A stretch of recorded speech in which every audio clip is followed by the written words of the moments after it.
কর্মসূচি ব্যর্থ মন্তব্য করে আওয়ামী লীগ সাধারণ সম্পাদক সৈয়দ আশরাফুল ইসলাম বলেছেন, তাদের কর্মসূচিতে দেশবাসী সাড়া দেয়নি। আর কর্মসূচিতে যাওয়ার কথা বলে বেগম খালেদা জিয়া নাটক করেছেন বলেও মন্তব্য করেন তিনি। বিকেলে দলটির ধানমন্ডি কার্যালয়ে এক সংবাদ সম্মেলনে তিনি এসব কথা বলেন। রিপোর্টে আরো জানাচ্ছেন আহমেদ পিপুল। এই যে গণতন্ত্রের জন্য লং মার্চ করেন, কোথায় লং মার্চ? আমরা তো কোনো মার্চই দেখিনি, লং মার্চ তো দূরের কথা।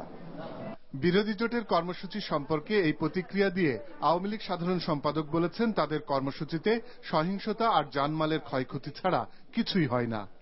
আজকেও কিন্তু এই বিএনপির এই গণতন্ত্রের জন্য মার্চের কর্মসূচিতে তাদের দলীয় নেতা কর্মীরা উপস্থিত হয় নাই এবং সাধারণ জনগণও উপস্থিত হয়।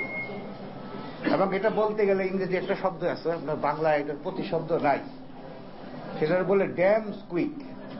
যেগুলো আপনার বেলুন, একটা বেলুনে যদি আপনার আলপিন দিয়ে আপনার খুসা দেন, তাহলে বেলুন দুই ভাবে আপনার বাতাস বের করে দেয়। একটা হলো আওয়াজ করে, আর একটা হলো এইটাকে বলে ড্যাম স্কুইক।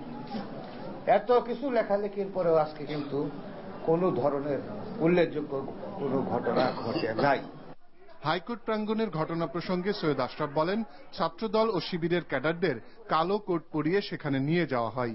একই সাথে তিনি অভিযোগ করেন, রোববার হাইকোর্টে ছিলেন বিএনপির 3 নেতা, যাদের কেউই আইনজীবী নন। বিরোধী দল কর্মসূচি দিয়ে মাঠে থাকে না বলেও মন্তব্য করেন তিনি।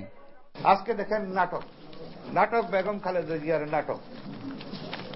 উনি আসবেন, যাবেন, কয়টার সময় যাবেন, হঠাৎ করে দুপুরের পরের সময় উনি আপনার আসলেন ঘরের বাইরে।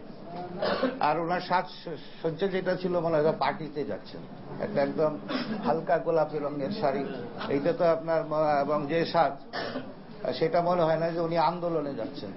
উনার কোনো ইচ্ছা ছিলই না আপনার বিএনপির কার্যালয়ের সামনে যাওয়ার কোনো ইচ্ছা ছিল না।